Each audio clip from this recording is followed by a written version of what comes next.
Donc, nous allons continuer le déroulé de la journée en vous présentant le bloc de compétences numéro 1.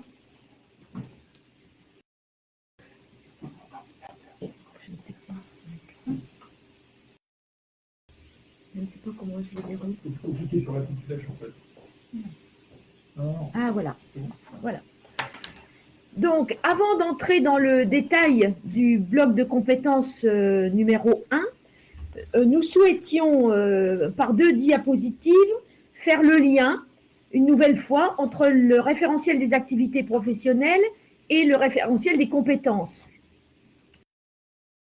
Pour rappeler que dans un référentiel, la partie référentiel des activités professionnelles est très importante parce qu'elle définit les activités et les tâches qui sont requises pour un futur titulaire du BTS en question. Donc, on dénombre dans ce BTS, comme monsieur l'inspecteur général l'a dit tout à l'heure, 4 pôles d'activité dans ce RAP, auxquels correspondent 4 blocs de compétences, puisque depuis la loi dernière, nous devons découper nos référentiels en blocs de compétences. Donc, dans ce référentiel BTS MOS, 4 pôles d'activité auxquels sont déclinés 4 blocs de compétences professionnelles. Voilà. Pour détailler cette partie, on a ciblé la première partie du bloc de compétences numéro 1 au regard du pôle d'activité correspondant dans le RAP. Donc, on constate ici que le pôle d'activité 1 du RAP, ici à gauche, se décompose en activités et chaque activité se décomposant en tâches. Pôle d'activité, une activité, elle est intitulée en A, enfin elle est écrite avec un A, les tâches sont écrites avec un T, on peut les repérer facilement. Pour faire le lien entre le RAP et le référentiel de compétences, on constate que à des tâches correspondent un certain nombre de compétences détaillées. On insiste pour dire qu'il n'y a pas une tâche égale une compétence détaillée. Parfois, on a pris en compte les tâches et on a développé des compétences autrement pour compléter. Autrement dit, quand on regarde la partie que nous avons sous les yeux, nous avons en tâche la veille réglementaire et en deuxième tâche la veille technologique. En termes de compétences, on a une première compétence qui est liée à recenser les sources documentaires et sélectionner les informations, c'est global, et une autre compétence qui permet de repérer les évolutions technologiques, puisqu'on sait que par la suite, on en aura besoin pour préparer la prestation en question.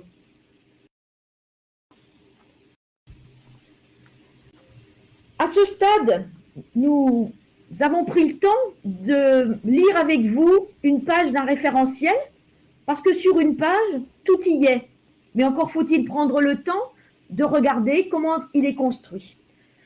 Donc, tout en haut, on est bien ici dans le bloc de compétences. On est dans le bloc de compétences 1, et en haut, on nous rappelle le bloc d'activités correspondant dans le référentiel des activités professionnelles. Donc, nous avons préparation et mise en œuvre d'une prestation de sécurité. Nous avons 4 compétences. À gauche, nous avons la partie activité. Raconte n'importe quoi. Oui. Pardon. Monsieur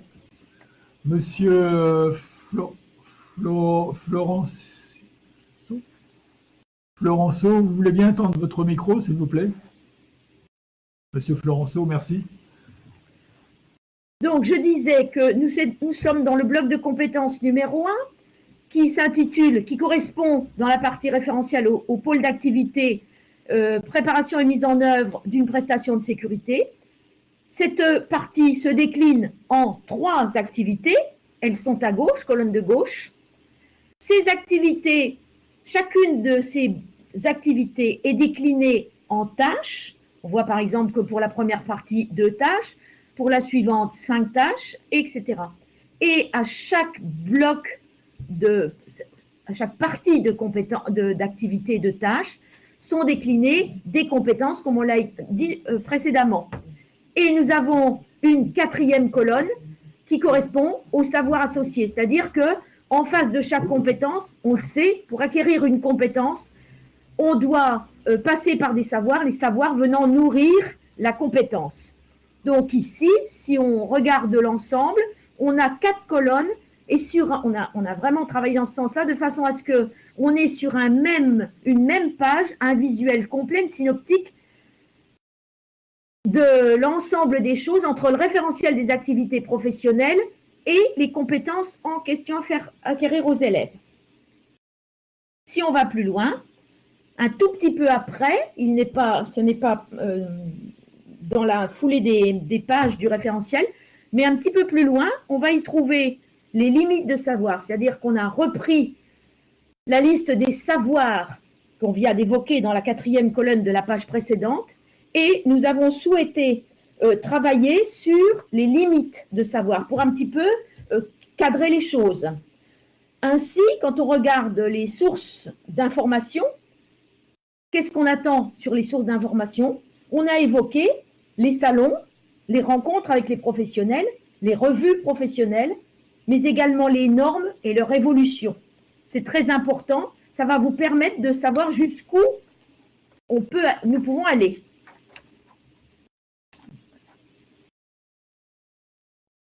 Alors, un petit peu plus loin, on revient sur cette page précédente. Nous avons bien le lien, les activités, les tâches, les compétences, les savoirs. Et en bas, tout en bas, nous avons une partie qui est très intéressante, qu'il ne faut surtout pas oublier. Ce sont les critères d'évaluation. C'est-à-dire que pour l'ensemble de cette partie, nous avons défini un certain nombre de critères. Ainsi, si on prend, puisqu'on travaille depuis le début sur la veille réglementaire et technologique, on dit que cette veille doit être assurée avec régularité et efficacité, les besoins du client identifiés avec pertinence. Ça va nous guider, ça va guider l'enseignant pour ce qu'il doit transmettre aux élèves, ça va le guider dans la partie évaluation formative et surtout, ça va le guider pour l'épreuve correspondante en termes d'évaluation certificative. C'est quelque chose, les épreuves qu'on déclinera tout à l'heure, les uns et les autres, on parlera des critères et il n'y aura que les critères qui sont écrits ici dans le référentiel.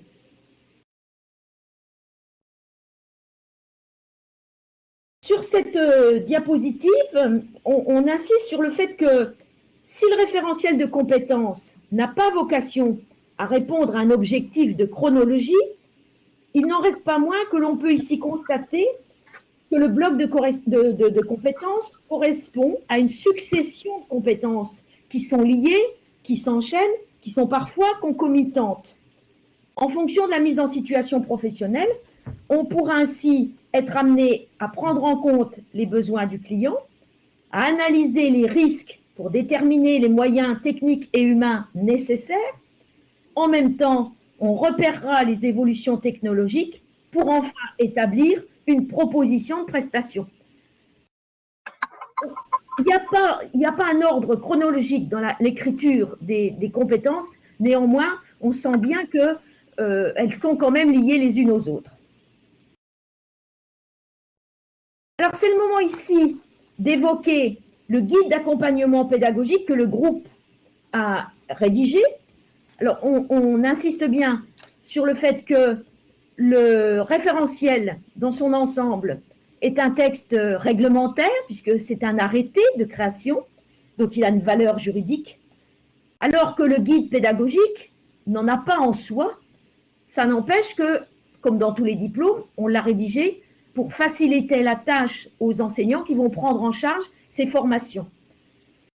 Donc, ce guide d'accompagnement pédagogique permet de compléter ou de préciser la façon d'aborder les compétences à mettre en œuvre avec les savoirs qui y sont associés. Il met en évidence, on le voit ici, le bloc de compétences, c'est le bloc 1, préparation et mise en œuvre d'une prestation. Pour rappel, sont listées l'activité. Ici, l'activité du pôle 1, la première, c'est mettre en œuvre la veille réglementaire et technologique. On reliste les compétences relatives à l'activité, les savoirs associés, les limites de savoir.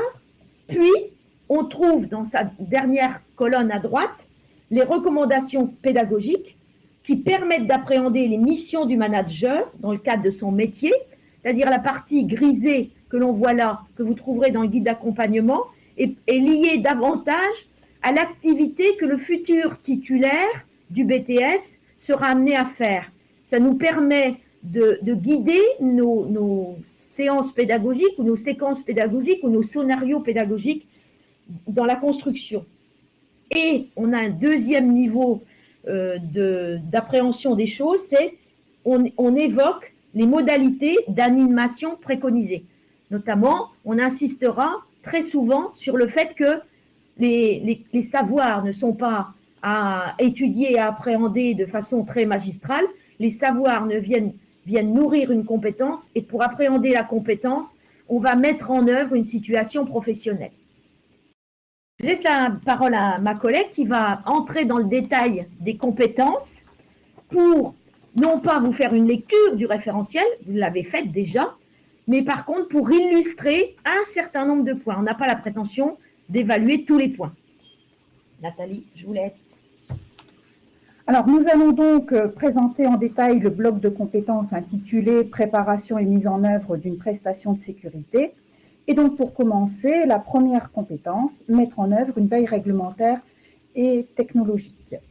On l'a vu, on va voir donc la démarche à suivre pour initier cette compétence. Elle doit permettre de développer deux compétences: recenser les sources documentaires et sélectionner les informations, et repérer les évolutions technologiques. Avec, pour ces deux compétences, 4 savoirs, et on précise, bien entendu, pour chacun des savoirs, leurs propres limites. Alors ensuite, pour préparer la séquence, il convient de consulter le guide pédagogique et ses préconisations. Comme l'a dit Madame Rodriguez, le GAP rappelle dans quel cadre le manager exerce son métier. Les notions seront à aborder tout au long de la formation, et cela sous forme spiralaire. On reviendra plus en détail prochainement. Le GAP préconise d'éviter les cours théoriques, mais de favoriser la création de mise en situation professionnelle. Par exemple, à partir d'un cahier des charges client, on propose une recherche documentaire pour répondre à l'appel d'offres. On va aussi favoriser les rencontres avec des professionnels, des visites de salon, comparer les technologies utilisées dans diverses entreprises ou autres secteurs pour améliorer la compétitivité. La structure d'accueil devra mettre à disposition des étudiants des ressources documentaires. L'objectif vise à acquérir une méthodologie de sélection et de traitement de l'information pour faciliter les recherches.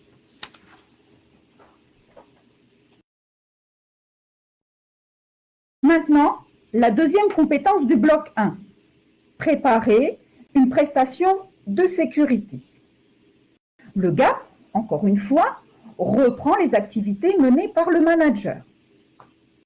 Pour aborder ces compétences, il est fortement conseillé d'appréhender celles-ci au travers de situations professionnelles variées, pouvant mettre en évidence la particularité de chaque site, qu'il soit événementiel, industriel, sensible, hospitalier, commercial. Chaque situation devra s'appuyer sur un contexte sécurité et ou sûreté. Ces deux notions sont très importantes à acquérir par les étudiants. Pour mettre en œuvre les différentes tâches liées à l'activité, 5 compétences sont nécessaires.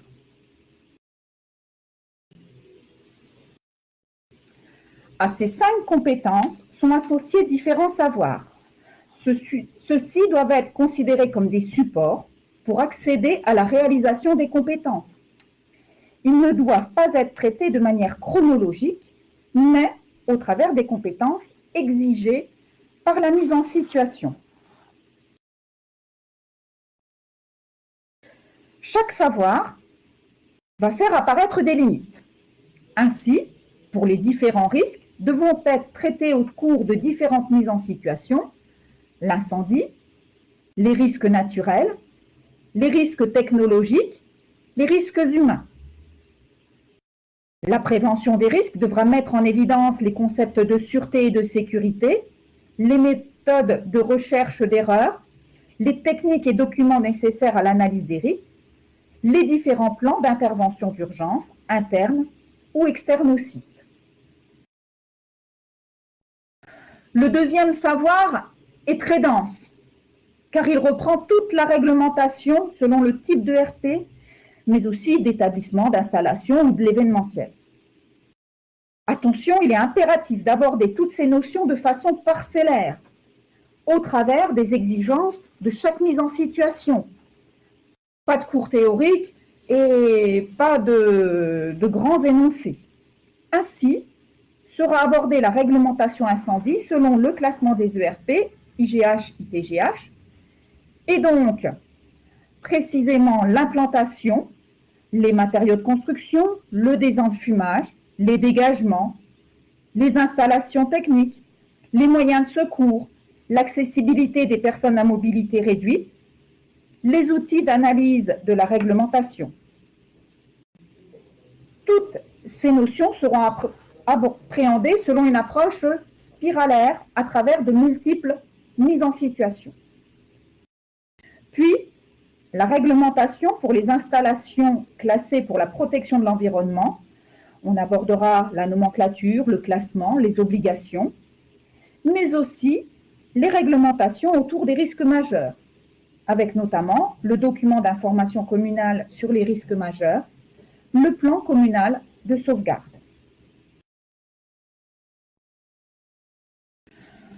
Le savoir suivant, les techniques et les moyens de surveillance humaine seront vus tout au long de la formation au travers les mises en situation. Ainsi seront évoquées les rondes, les postes de garde, l'accueil-filtrage, la morphopsychologie, la vidéosurveillance, la vidéoprotection, les niveaux d'utilisation, l'implantation, les autorisations, les techniques d'optimisation de la vigilance, les documents de fonctionnement, la main courante, les tenues, les équipements de protection individuelle. Le cadre juridique devra également être présenté au travers des situations. Attention, tous ces savoirs ne doivent être appréhendés que dans le cadre des missions du manager, qui n'a pas vocation, sauf exception, à accomplir les différentes activités de l'agent de sécurité.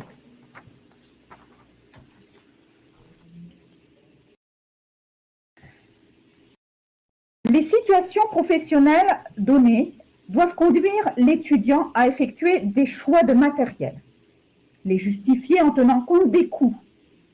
La fonction achat est clairement identifiée et sollicitée pour l'acquisition des équipements. Dans les petites organisations, le manager peut être amené à assurer le rôle de la fonction achat. Ainsi seront abordés les différents acteurs de la fonction achat, les critères de choix d'un fournisseur, le lancement d'un appel d'offres, les éléments de la négociation achat, l'évaluation d'une prestation d'achat.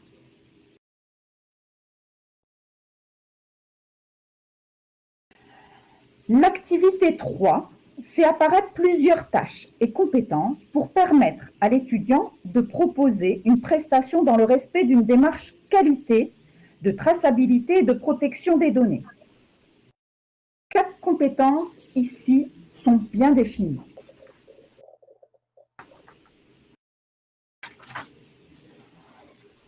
Cinq savoirs sont associés à ces compétences.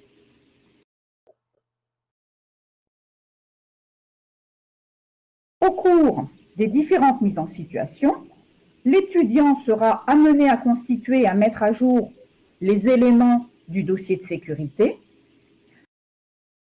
Afin de proposer une prestation, il devra mettre en œuvre des techniques de planification et d'ordonnancement.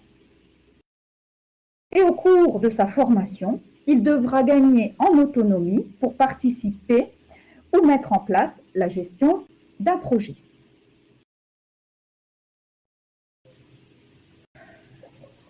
Tout au long de ces démarches, l'étudiant devra s'attacher à fournir une prestation de qualité en prenant en compte tous les critères et en respectant la protection des données selon la réglementation en vigueur. Voilà un petit peu, donc en détail, le contenu du bloc de compétences 1. Alors ce bloc, on l'a bien compris, l'inspecteur général tout à l'heure l'a rappelé, c'est en quelque sorte le cœur de métier. On n'a pas vocation à former des agents de sécurité, mais du métier et de la fonction de manager passe par ces éléments-là. Nous sommes attachés, enfin Nathalie en particulier, s'est attachée à illustrer les diapositives avec des éléments forts. Si je revenais sur la diapositive précédente, voilà, par exemple, on parlait d'ordonnancement, de planification, mais on a évoqué dans les savoirs, par exemple, le réseau PERT. Donc, c'est très important d'aller lire, prendre connaissance des savoirs, non pas pour faire un cours théorique sur la planification et sur le réseau PERT, mais le réseau PERT est un outil au service de l'acquisition de la compétence, et ainsi de suite. C'est très important.